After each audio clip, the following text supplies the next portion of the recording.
Bum bum bum bum bum bum bum bum bum bum bum bum bum bum bum bum. Hey everybody, come on in. It's time for a coffee with Scott Adams. There will be a simultaneous sip. Don't worry, there will be. It's coming up, and you don't need much. No, all you need to participate in the simultaneous sip. Hey, DJ Dr. Funk Juice, good to see you. All you need is a cup, a mug, or a glass, a tank, or chalice, or stein, a canteen, jug, or flask, a vessel of any kind. Fill it with your favorite liquid. You know I like coffee. And join me now for the unparalleled pleasure, the dopamine hit of the day, the thing that makes everything, including the pandemic, better. It's called the simultaneous sip. It happens now. Go.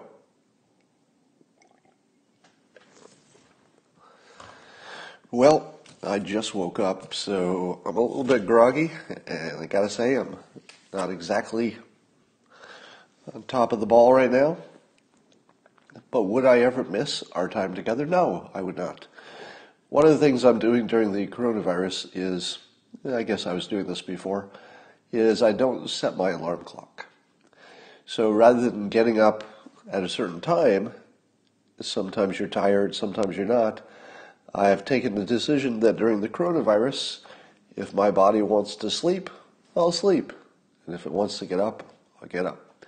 So sometimes I get up at 2 in the morning, which is not unusual actually. Maybe about 30% of the time I'm up around 2 or 3 in the morning, because that's when my body wakes up. Today it woke up at 6:10. So there's about a 4-hour difference in terms of where my body naturally wakes up on any given day. So I just go with it. Anyway, if you joined me last night for the simultaneous swaddle, the evening version of this, you saw me cutting my own hair. So those of you who missed that, well, that was quite an exciting moment. Yeah, looks pretty good, doesn't it? I'm not showing you the back because I cut it myself. I don't know what's going on back there, but it's not good, I'm sure. All right, let's talk about some stuff. The New York Times finally did their story about Joe Biden, but of course they tried to put a positive spin on it. So here he is accused of this fairly serious, not fairly serious, it's a pretty serious sexual crime in the 90s, and the New York Times covers it up. Basically, they're trying to soft pedal it. That's my opinion. By saying, well, you know, there weren't any other complaints other than, kissing and hugging and touching too much. And then they got rid of that part because everybody said, wait a minute, those are bad things too. All that unwanted touching, hugging, and kissing. So it gets even better. So New York Times agreed to an interview with, Benton Smith, and they were asked, like, why did it take so long to even cover the story? And I'm reading the story, and it said that the people on the internet were pointing out that the New York Times had not covered the story. They hadn't said anything about it for days after the story broke. And it was just kind of noticeable. So I'm reading the story about the story, and the story about the story says that people on the internet, just people, generic people on the internet, were asking and noticing that the New York Times had not mentioned anything about it for days and days.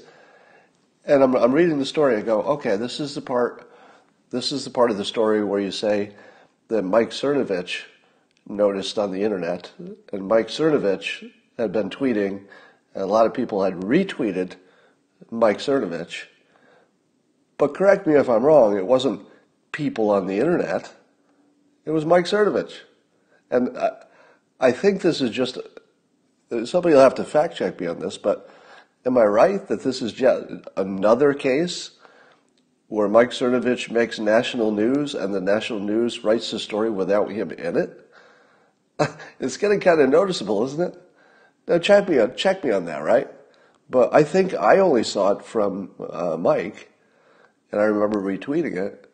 but I don't remember any other major player who was talking about it other than retweeting Mike.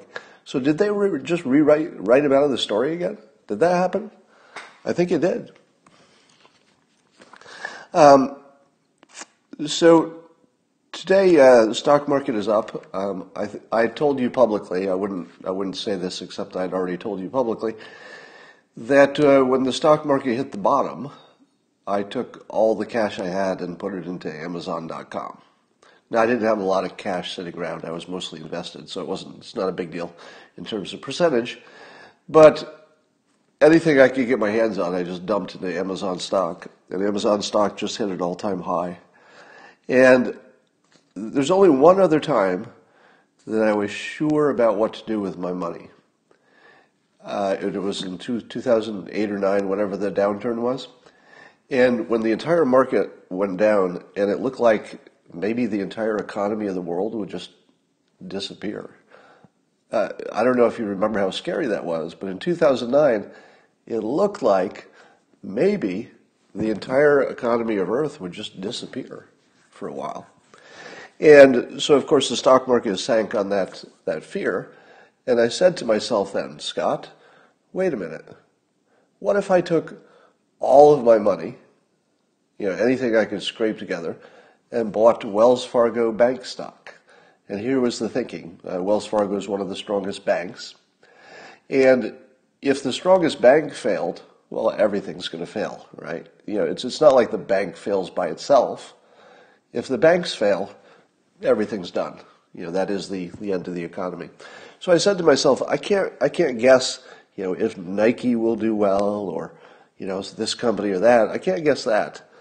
But I can certainly guess that if any of them do well, the banks are going to come raging back. So I didn't make that bet because I said to myself, I don't think I can bet 100% of what I have, everything I've earned in my life. I can't bet it all on this one bet. But if I did, I would have tripled my net worth. Because it was logical. There wasn't any downside. There wasn't any way to be wrong about betting for the big banks. Because if you were wrong about them, all the other companies would be out of business at the same time. And if you were right, it would be the one that would roar back most reliably.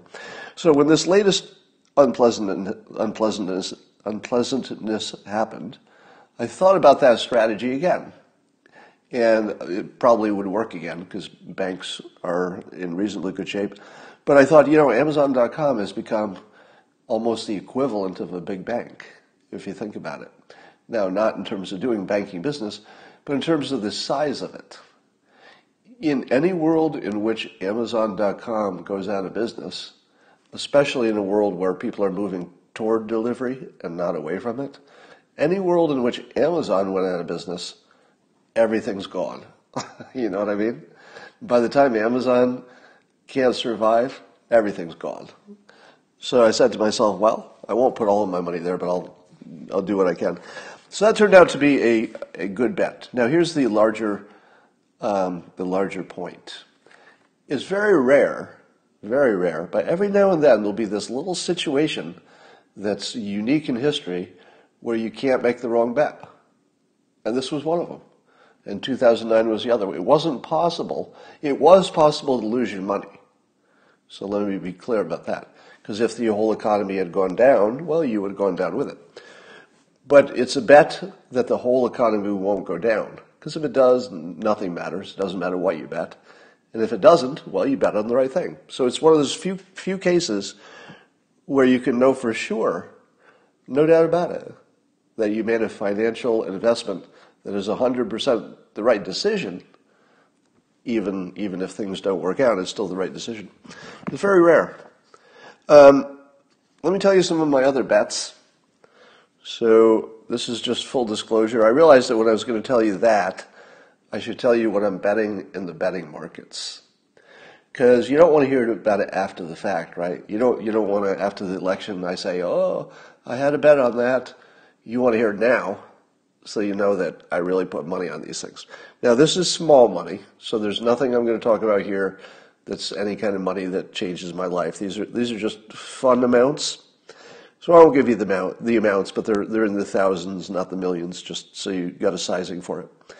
So here are my bets, some good and some bad, okay? So these are all bets that I made a while ago, so none of these are fresh. And when I say none of them are fresh, I don't think there's any of these bets that aren't months old, several months, and some older. All right, one bet I had was, just in order, who will be the 2020 Democratic nominee? As you know, I had a bet on Kamala. But later, as things started shaping up, I put separate bets on Pete Buttigieg and Joe Biden. Obviously, the Joe Biden bet is in the money. The other two are not. And so I've got a loss on that one. About half of it, about half a loss. But, since I picked Biden also, I've got a little bit of a gain. Just that. All right, 2020 presidential winner. I bet on Trump, a long time ago. I don't know, many months ago, a year ago, 9 months ago or something. I bet on Trump. His odds now are good, so I'm well in the money on Trump. The market expects him to make it. The 2020 Democratic nominee, I'm not in money on that one because that was Kamala, but I think I might still actually be sort of right with Kamala Harris. If she's the vice president nominee, it's kind of like she's the president. Likewise, I had a bet, and again, this is from last year, that the 2020 Democratic nominee would be a woman.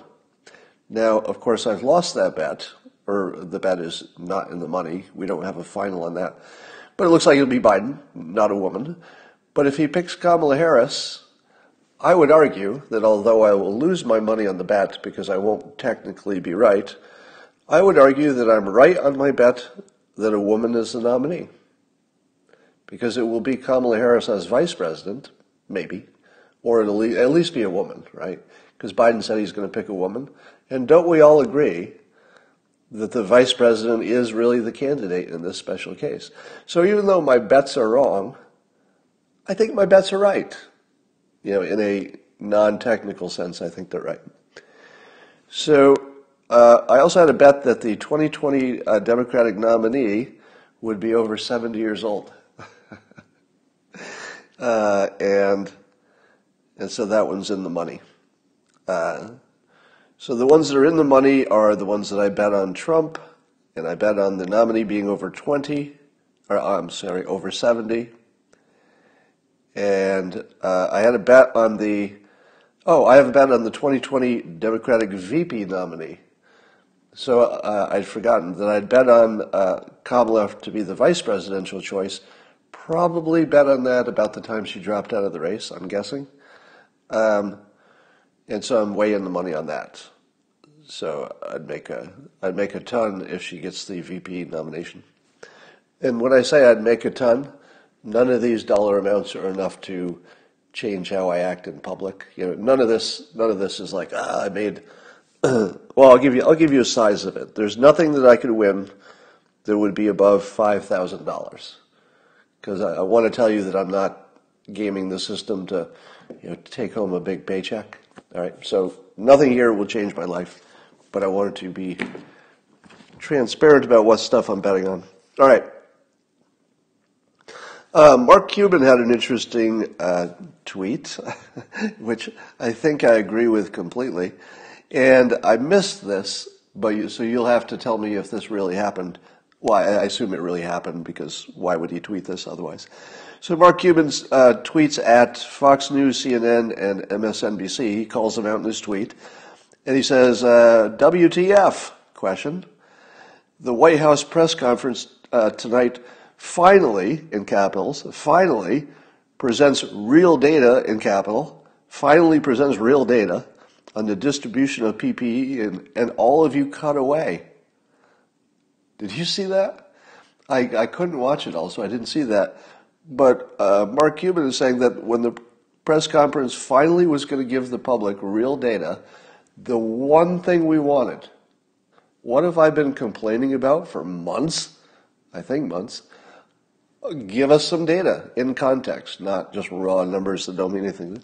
And apparently they were getting ready to do that, and all three networks cut away.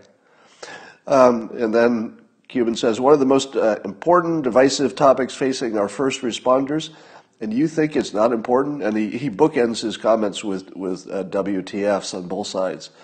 WTF to start, WTF to end. And I have to add my own WTF. WTF? What? Are you kidding me? Well, this is what Mark Cuban says, and he was watching it, so I assume he switched between channels to see it and couldn't find it. So, the part that I'm not sure of is how well they were going to cover it. Because in the past, they've covered the PPE numbers, but not in a useful way. They would just throw out numbers out of context. So if they were going to do better than that, I got a real question. What's up with that? Here's an interesting tidbit. This from Geoff Pilkington on Twitter. Made this observation, and I don't know if this came from any other source or this is his own observation, but it goes like this. Here are some countries that have an unusually large number of elevators. You ready for this? So these places are known to have a lot of elevators. One is Italy. One is Spain. One is China. And another place is New York City. What do any of these places have in common? Italy, China, Spain, and New York City. Yeah, lots of coronavirus. Wouldn't you imagine that an airborne virus, which is especially bad if you spend close time next to somebody, and it's worse if there's more than one person who's breathing off the air? Somebody says, Dr. Drew has been talking about elevators. Yeah, we always thought that elevators were a factor in New York City. Because when we talked about New York City, you think elevators, right? Lots of big buildings. So we'd always had a little suspicion that maybe that's why New York City was worse than the rest of the United States. But did you know that Italy has the highest number of elevators? Where did that come from, right? Italy would not have been on my top 20 guesses of most elevators. So, wow, we might be a really healthy country in a few months if everybody stops taking the elevator. And it makes perfect sense that the elevators would be the worst place, doesn't it? If it's good to open your windows in your house, it's good to be outdoors because the air is going to, clean away any of your droplets that are in the air. You'd have to think that an elevator would be the very worst place you could be. So we'll see if that bears out. All right. Let me now fact check. Apparently Australia's Prime Minister is blasting the World Health Organization Tuesday over its stance on wet markets. So China's decided to keep its wet markets open, despite them being a source for pandemics. And Australia's Prime Minister called it, quote, unfathomable that the UN agency supports them opening. Because I guess the World Health Organization supports China in keeping the wet markets open. May I borrow a technique from Mark Cuban? WTF? Question mark. The World Health Organization supports keeping the wet markets open. WTF? Question mark again. Bookending. What? Now, it's one thing to know that the WHO is corrupt and that, they're in China's pocket. But can't they even pretend a little bit? Can't they pretend a little bit? Your coffee is getting cold. You missed the sip. You came in late. You are allowed to sip now. But if it'll help you, I'll give you a bonus simultaneous sip for anybody who wants a double. Here it comes. Go. Oh, I needed that. I needed that like blood itself. So here's how I generally think we, the United States, should treat China and the wet markets. Rather than complaining about it, I think the wrong persuasion is to complain about it and say, do you know that the wet markets cause these problems? And do you know that we don't like these problems? And do you know that we think you're being irresponsible? And watch me get all emotional about it. Your wet markets, close your wet markets because of all my reasons. Wrong approach. here is the correct way to handle the wet markets. And it goes like this. We'll keep travel between China and the United States closed as long as the wet markets are open. Don't give a reason. Don't tell China it's because of their science. Don't tell them we're mad at them. Don't tell them we're disappointed. Don't tell them we don't believe the World Health Organization. Don't tell them that we'd like to do studies on it. Don't tell them that we want to talk about it. Don't tell them that it's part of a negotiation. Don't wrap it into the trade talks. Don't wrap it into anything. Don't talk about it. Don't negotiate it. Just tell them what you're going to do. It's not a negotiation. We're not asking them to do something with us. It'd be nice if they did something on their own, close the wet markets. But if they don't do that thing on their own, it's not personal. Why make it personal? Why act emotional? Why act like there's any vagueness to our actions at all? Just say, all right, here's the policy. As long as the wet markets are open, there won't be any travel ever between China and the United States. You don't even have to ever talk about it again. I would never even bring it up again. I wouldn't even talk about it. When China says, yeah, hey, let's get together and talk about it, we should say, why? Why would we talk about it? I don't even understand the question. We should say, this isn't a negotiation. I don't even understand why you would think so. No, we're simply saying that that's a risk that's too much for us, and we've decided to manage our risk. What you do, China, is completely up to you. Do whatever you want. You know, we'll be encouraging every other country in the world to also stop their travel. And we might have to stop travel with any country that still has travel with China. I mean, we'll look at that too. But it's not a negotiation. Why would you negotiate over it? It's not a complaint. Why would we complain about it? We should just do what we do. Get away from it. That's it. End of the story. Did you know, this is a little consumer tip for you, because I'm here to help you in so many ways. Did you know that in some stores, like Walmart, for example, and it depends on the store, but Walmart has this feature that if you go to buy something and it's out of stock, and not every time, but sometimes if it's something that's in short supply and it's out of stock, that there'll be a little a notice on the shelf where you can sign up for an alert. So you can get a text alert on your phone when Walmart replenishes that specific shelf of the item that you were looking for. That's pretty good, isn't it? Right? That's pretty good, I have to say. That's pretty good. There's a little, speaking of shopping, there's some concern that there might be food shortage because some of the meat processing plants in particular, at least one of them, a big one, closed because of too many employees having coronavirus. And I don't know how worried we are that it'll get into the meat itself, but just the employees themselves being unavailable is a big deal. Now, and so the news is starting to scare us a little bit about, maybe there might be a shortage. But the news is also careful to say that as long as we don't try to hoard it, probably no problem. And are we smart enough now, meaning we, the grocery stores, that they would stop people from hoarding if it looked like the hoarders were getting worried about, hoarding meat, I guess? Would the big stores do that? I think they would, right? And I think it's automatic, because if you wanted to hoard, let's say I wanted to hoard some meat, and I wanted to go to my Safeway and just buy a bunch of meat and put it in my freezer, I would have to go stand in a line outside, 6 feet away from the closest person before me and after me. And in the context of hoarding, you assume other people are hoarding too, I would have a line that would be maybe several miles long, because of that 6 foot distance and the fact that you can't even get into the store until somebody leaves.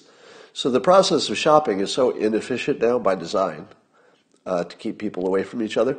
It's so inefficient that if you tried to hoard meat, you would just run out of time. You'd just be standing standing in line all afternoon, and when you got up there, the store would say, okay, you're allowed to have 2 steaks.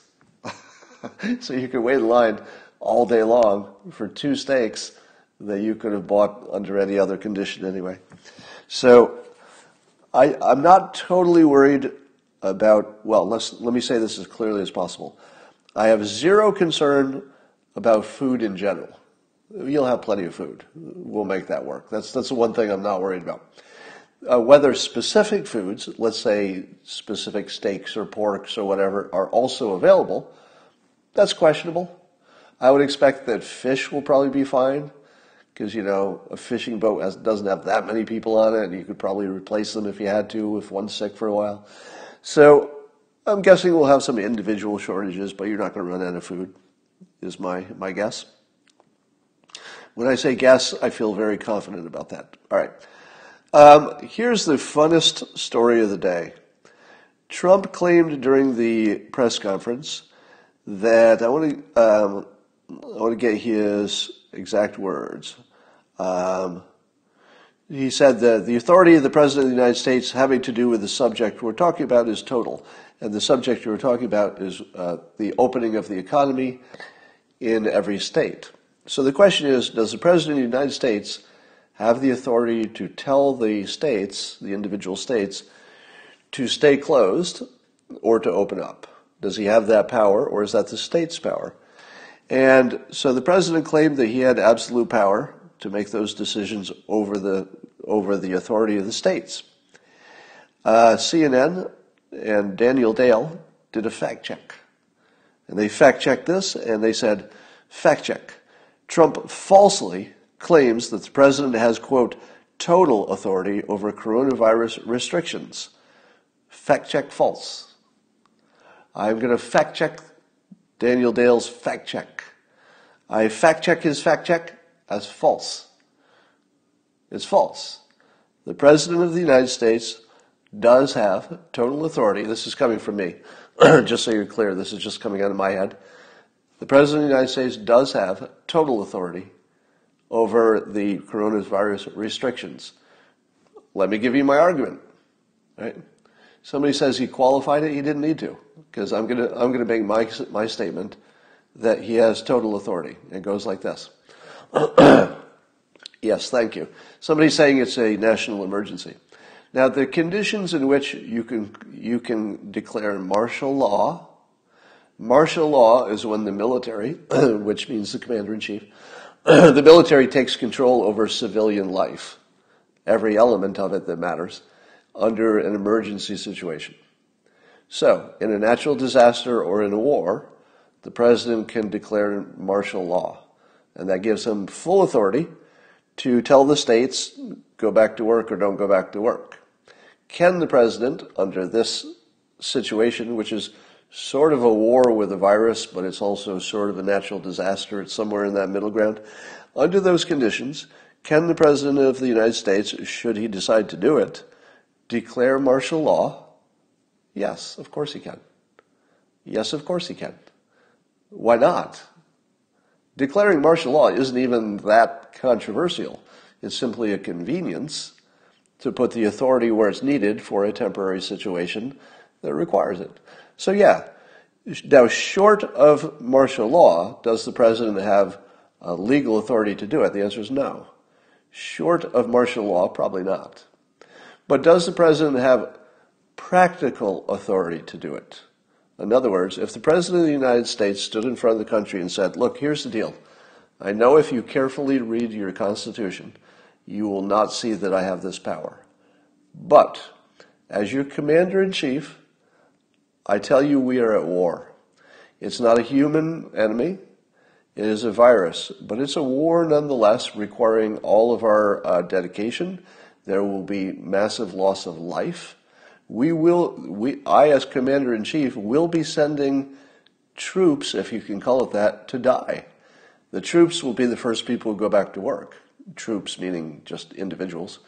And I as the commander-in-chief order you, the troops. In this case, you're all in the war. There's nobody who's a spectator in the virus war. Nobody is a spectator. There's no such thing as these are the troops that they go off to fight, and these are the people who stay home. That doesn't exist. You're all the troops. Sure, you haven't been drafted, and you haven't joined, but you didn't need to because you're all in it. That's just the way it works. As your commander-in-chief, I am ordering you, the troops, to stay home because this is how we beat the enemy. I'm going to treat you like you're all in the service for a few weeks.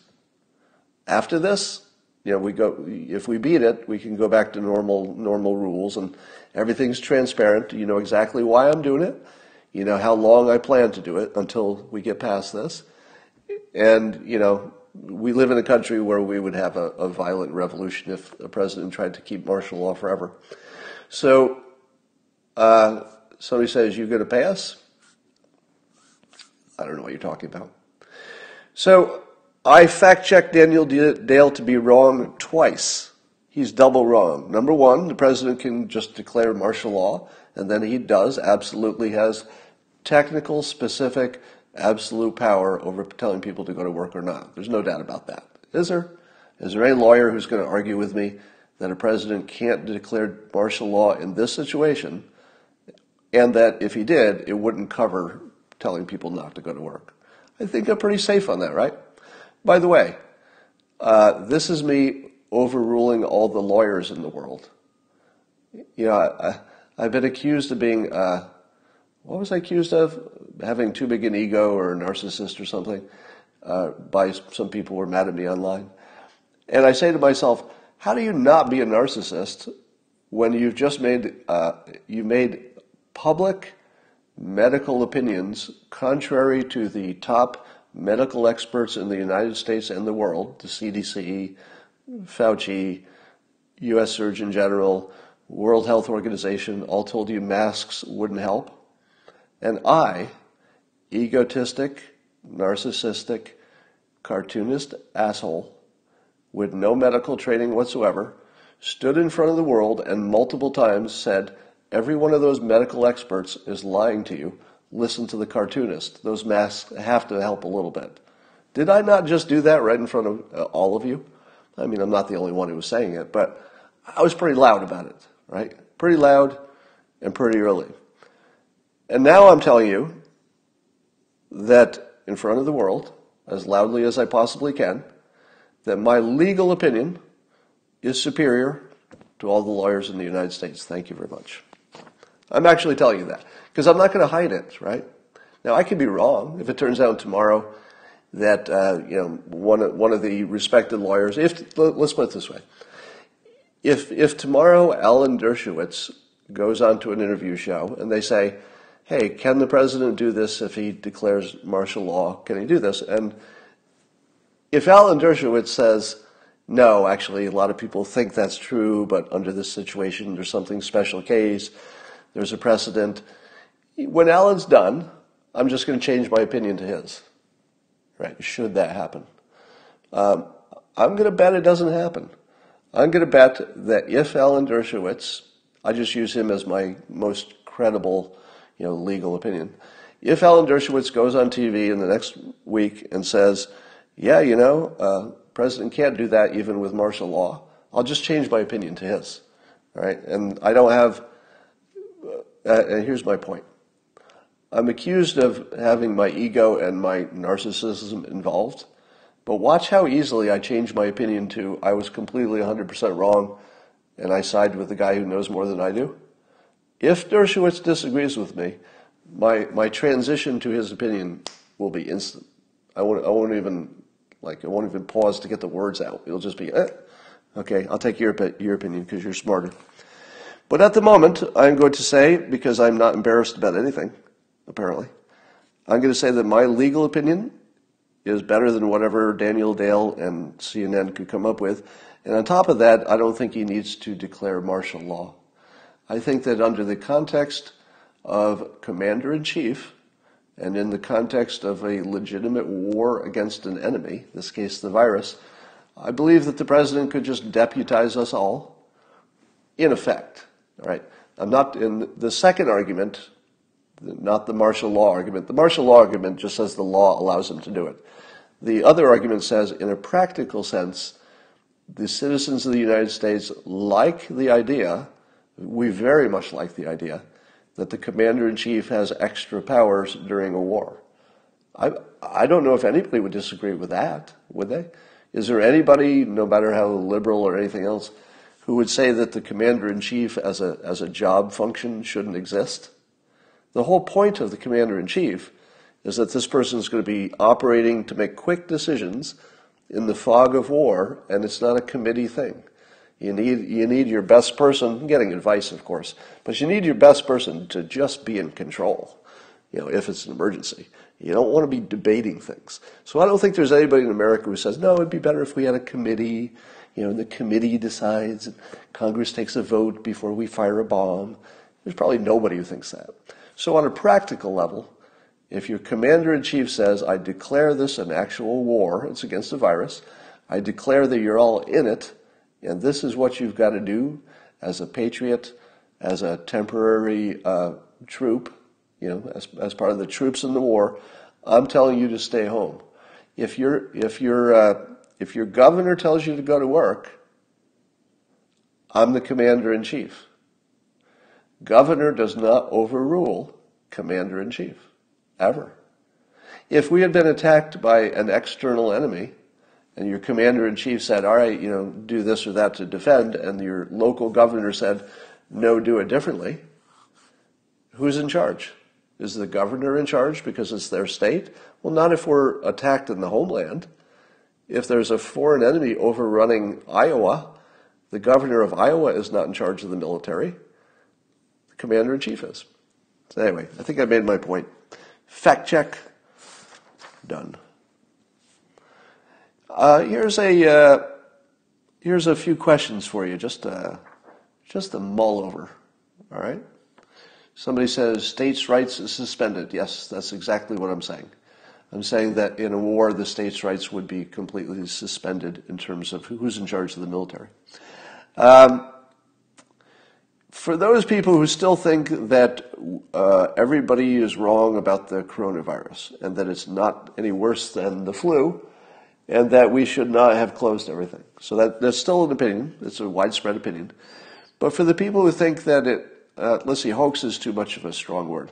The people who think that we should not have closed everything, let's just say that, because it wasn't a super big problem any more than a regular flu. So people who think that, here are some questions for them. Why did every country, as far as I know, every major country do exactly what we did? If we were the ones who were wrong, how do you explain all of those independent countries with all of their independent experts and all with their independent opinions, when they looked into it, why did every one of them do what we did, basically? Now, even Sweden, if you look at the details of Sweden, even Sweden, the individuals made a lot of changes that the government didn't require. So even some of the individuals. Now, Sweden has a high infection rate. And yeah, so let's talk about Sweden. I see your comments. Now, different countries handled it differently.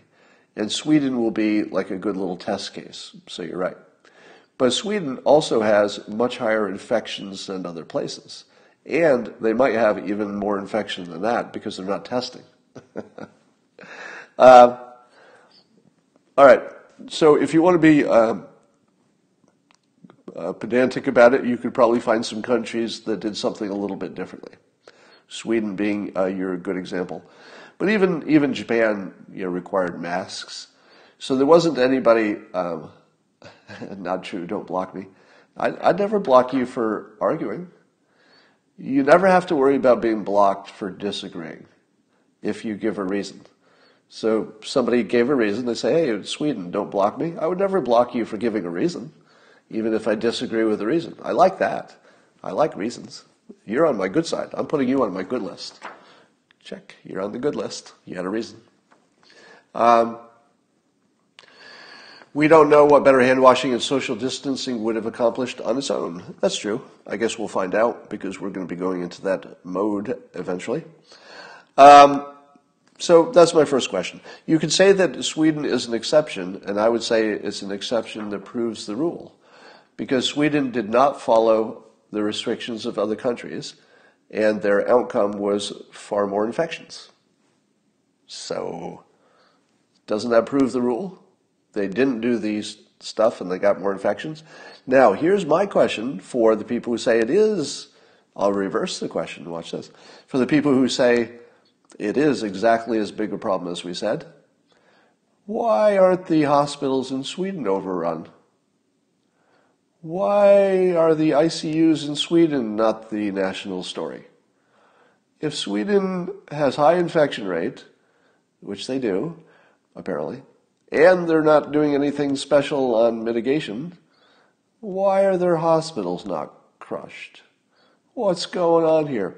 Now, I was speculating that there was some kind of maybe genetic thing that might be helping some countries, because I did notice there's some correlation in some of the so-called Germanic countries, Austria, Germany, Denmark, and I think Sweden, the Sweden one. There's some of the countries that have a genetic background that's similar seem to have less infection. I don't know if that's going to prove out or if that's just a fake confirmation bias thing. That could be part of the story. All right, here's another question for you. If the coronavirus is really just sort of a normal flu, at least in terms of how bad it is, why can't we find any doctors who say that? Wouldn't you think there'd be some doctors on the other side? Especially the doctors who handle it. As far as I know, and you can fact check this for me.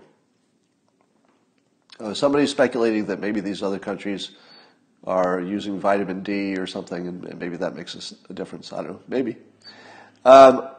Is there any doctor who has worked in an ER or ICU area in a hospital handling coronavirus patients?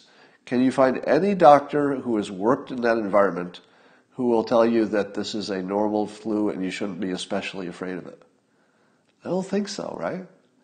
As far as I know, 100% of every ER doctor who has handled coronavirus says across the board, oh, this one's bad, right? Because wouldn't you find some doctors who say, I've been working this for 2 months, and I got to tell you, I don't see anything different. It just looks like the flu to me. Yeah, a lot of people are dying, but a lot of people die of the flu. I don't know, it looks the same to me. Have you seen even one doctor say that? I haven't. So look for that. If you see it, let me know. All right, here's another question just for a thought experiment. I don't know the answer to this question, so it's not I'm not challenging you on it because I know the answer. I don't know the answer to this. And it goes like this. Suppose we had no international borders, or let me put it this way. Suppose we closed our borders to all trade and people, so that we were just a country as an island. I'm not suggesting this, it's just a thought experiment. And let's say that we had nothing to do with the rest of the world. Just nothing to do with them. We don't even talk to them. We grow everything we need, we build everything we need, it's a big enough country, we manufacture everything we need. We're just completely independent. And we'll never have to trade with anybody for anything. Under that condition, which I don't think can actually exist, but under that condition, could you just print money whenever you wanted to and just make everybody rich? So that's your takeaway. I don't know if I need to wrestle with it here, but whenever we talk about, hey, we should just print more money and give it to people, which is literally exactly what we're going to do with this coronavirus relief stuff, is just print more money and hand it out to people. And I asked the question, well, why can't you do that all the time? Or just to understand how everything fits together, the first question is, why can't you do that all the time? If it works now, why can't we just always print money and give it to people? Then everybody would have money, right? And the answer is that, at least part of the answer, and I guess I'm looking for the full answer, is that if you're trading with other countries, you quickly get into imbalances with your currency. So you wouldn't be able to buy and sell things across borders if your own money kept changing value, because then you'd have an unbalanced situation, or you would devalue your money because you've created so much of it, and then it's not worth anything, and then you can't buy anything from other people because your dollar used to be worth $1, but now it's only worth a penny, so you can't buy that stuff from other countries because they don't want your penny, they want your dollar. So that's the quick and dirty explanation. So, if the entire world were just one country with one currency, could the leader print money? Now, it wouldn't work. It wouldn't. You're getting out of me a little bit. The problem, of course, internally, if there was only one country in the world with one currency, if you printed money anytime you wanted to, you'd have inflation. You'd have inflation, right? But in our current situation, where inflation is basically impossible, because nobody can raise their prices because the demand is so low, under this unique situation, could we not just print as much money as we wanted, not as much as we wanted, but a lot, with no repercussions? Somebody says Venezuela, but Venezuela does not have this situation where they don't have any international trade. So Venezuela is the opposite because they depended on oil. So I just put that out there as a question. Secondly, all right, here's another question. Could the United States, and this is just a technical question to see if I can understand it. Let's say the United States, just for kicks, issued a cryptocurrency, or just accepted an existing cryptocurrency, and it's probably better if they print one. So let's take this example. Let's say the United States issues its own cryptocurrency, but it has a special quality, which is that the cryptocurrency is temporary, meaning that if they give you $100 worth of crypto, you have to spend it before we all go back to work. So let's say that the date is given that, I'll just pick a date, August 1st, the cryptocurrency will go to zero value, because that'll be the last day that the government recognizes it as valid money.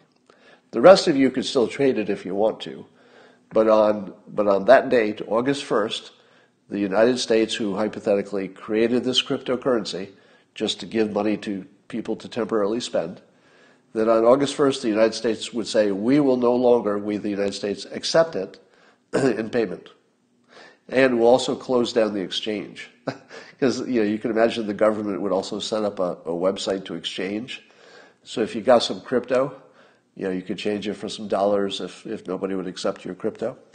But somebody says it just inflates later. But does it?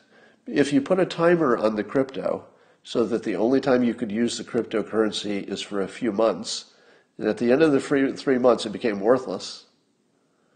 At the end of the 3 months, when everybody went back to work and demand is still too low to raise prices, and you still have the same amount of dollars in the system because all the crypto just went away just by magic, would you have inflation?